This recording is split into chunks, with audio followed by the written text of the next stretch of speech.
Hey guys, you're tuned into Chaotic TV. We're bringing you the third game from this best of three. This player that we're looking at right now, the Blue Protoss, he's up right now 2-0 in this series, and he plays for Team Incredible Miracle. He is LGIM first. His opponent at the top right of Cloud Kingdom, the Red Zerg, playing for Team Liquid. He is the little one. He is TLO. Very cool decal right here. I'm a big fan of decals. They're bigger and harder to swarm. I can't wait for that. You know, and you get some special ones by ordering the collector's edition of the game. So you might as well just order that collector's edition. I know it's about a little bit more than the regular edition, but you get decals, you get a mouse pad, you get just cool online stuff, and you get bragging rights. I mean, why else would you get a collector's edition except for swag? If you play any of other Blizzard games like WoW and you get Diablo type stuff, there's always goodies when it comes to crossing over in Blizzard games. I no longer play WoW. I played for 2.5 years, really serious raider, and I just can't support my main raider anymore without 8 supporting characters, because I like to be self-sufficient. I don't want to buy gold. I don't want to do anything like that, so you have to craft on 7 different characters using all of the stuff you got from leveling and crap like that to just keep crafting and playing the auction house. Looks like TLO is not actually headed for his first hatchery just yet. Oh, now he's doing it. He put down the money before First was able to pylon block him, which is kind of a big deal. He's been able to do it in every game right now. But the gateway is not on the low ground. There is no low ground pylon and no forge. So we're going to see something different out of First right now that we haven't seen in the last 2 games. I really don't think that TLO is going to be ready for it. He's going to move his Overlord over here and see that there is no pylon on the way. I don't know why it says drones when it was a probe. Oh, I guess I was holding over the Overlord, so the drone was under attack by that probe. So TLO is going to have a problem right now. It's a good thing he went with that spawning pool quickly after that hatchery, because otherwise he'd be in a bit of trouble right now. He needs an Overlord right now to finish off and allow him to build more supply, but he doesn't have the queen that he would get from an earlier spawning pool, and there are already going to be a cybernetic score in this early zealot right now. He may cancel it, but it doesn't look like it. I think he's just going to do a 2-stalker 1 zealot type pressure, which is something you do see out of Protoss if they want to do some early damage. It's pretty powerful, early gateway units. If you're Terran and you're lucky to get 5 Marines up on a guy who's Nexus first or something like that, you can do some decent damage because they don't have their cybernetic score up. They don't have the stalker, which is just hella good against a bunch of Marines. There is not another stalker coming out for First right now, so he's going to use this zealot to tank. He's gonna, I guess he's just gonna scout a little bit. This is pretty good. It's a gateway first expand from First, which I'm a fan of. It's a little bit different. It's a little bit safer. He probably expected TLO to do some kind of cheese to get himself back into this series early on, so he did a really safe build. And TLO is deciding to say, screw it, I'm going to beat you at the macro game. I'm going to build 3. You're not going to even know about the 3rd, and hopefully I can get some decent timing in. TLO did lose that Overlord that First had been chasing with this stalker right here. You see it's got 1 kill. Still only a disciple, but TLO is going to know that there's nothing super serious coming out of First right now. He sees that there is a Nexus on the ground down here, and there's only a 2nd gateway. But TLO has a big decision to make. Is he going to go 3-base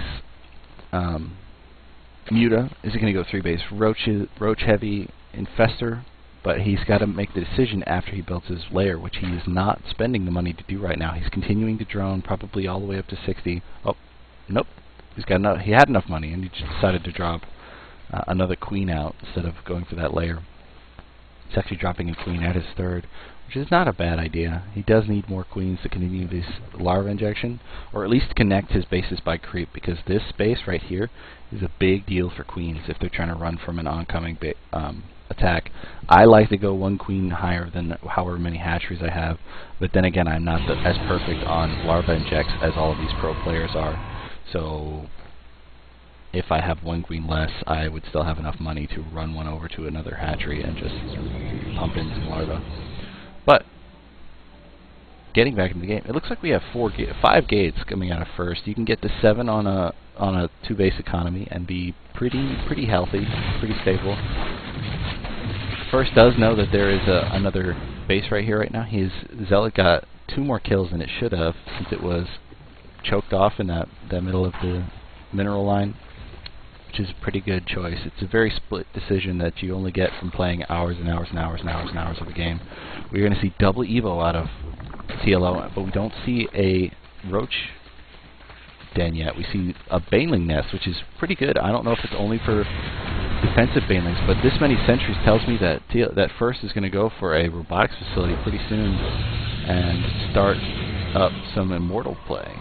Or if he's going to do a serious push right here and try to just zone off everything so that he can snipe this third base right now. These banelings are going to be terrific against all of these zealots and sentries. If he shouldn't rally them, he should just run them right in here right now. Oh, big force field, big hit on those sentries. If he can get another hit connection with either any of these zerglings or the banelings, he's going to be able to take out a good number of them. This zealot right here is going to die, and there's a single baneling being morphed in right now. This is a little bit of pressure. It forced TLO to use up all of his larvae and build only zerglings. He still only he has 3 queens right now, so he'll be able to keep those larvae injects up. I would love him to get a macro hatch ASAP. He needs gas for these upgrades, and he needs, oh, there's the gas he's putting down right now. He's already got 3 and 4 started, and he's got 5 and 6 started, so he's going to switch into something pretty big here. He's probably going to drop an infestation pit right away, and then if he drops a spire after that, then we will see some definite mutas come out of this. If there's this, we haven't seen Colossus play out of first yet. We've seen mainly just Immortals and a couple of things, but it looks like we're going to see some Templar tech out of first, which is a pretty decent switch from what we've seen in the last 2 games. I'm actually a big fan of Templars. I like that, oh man, what is his name? One of my favorite Korean Protoss, and that's a lot of them. That's probably why I'm blanking on their name right now. He's a huge Templar fan, but I can't remember him right now. Anyway, I love Templar. I use them all the time. So I'm always Zealot, Archon with Storms, or I use Templar backing up a couple of Colossus, because I don't go just mass Colossus like some of my friends do when I play against them as practice partners. The 4th down for TLO is going to be a big boost to his production value. He's going to need another queen. He still needs another macro hatch, I think, if he's going to continue up with this Ling Baneling, which is evidenced by his upgrades that he will be doing. He has the map control right now. There is this forward pylon for first, right? That will seriously help. This charge for the Zealots and this +1 ground weapons will nullify the Carapace that TLO has +1, because Zealots do have the second attack. They need that second Carapace to pretty much even out the Zealots +1 attack. So Protoss gain, especially this Archon, is going to be getting at least +5 from that. Oh, he's going to be able to get all of these banelings. Why is that AI doing so badly against that? Didn't even get to explode. It just died. Big hold right here with the Zealot. These Archons are going to do such a great job against the Zealot Baneling mix that TLO is going right now. It's a little bit of a Demaga style going for that Zealot Baneling, but he is indeed building up those Mutalisks that we were talking about earlier. He's starting to get the Spine Forest down, which is going to be a big help for him right now. He's going to lose his 4th base, but if he can delay it until he gets those spines up, then the first army won't be as devastating as it looks. And it looks pretty devastating, especially with all these Archons just melting these Mutalisks. As you can see, they're poorly rallied across the map. These Zerglings can't really do anything, especially mutas are not building killers. You don't use mutas to kill buildings. You use them to snipe off probes, if you have over 20 of them, maybe you can snipe off a tech building, but you don't use them for killing in a base race. So TLO, so far behind on the supply count right now. This spine crawler forest he's building in his main is going to be the last line of his defense. He's going to pull all of his drones that he can, but he is right now 60 supply down. He is not going to last in this game. As much as I would love to see the German player win, Looks like the Korean player is just going to stomp all over him. This is not even enough spines to deal with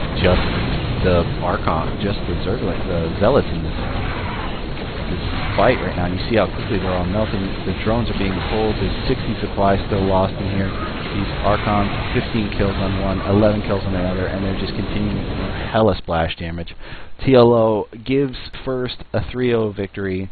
It was well fought, TLO. And I wanted to say thank you very much for watching. I had a blast casting these games. It was a 3-0, but it wasn't an easy 3-0. I hope you guys watch the next best of 5 we got coming up for you.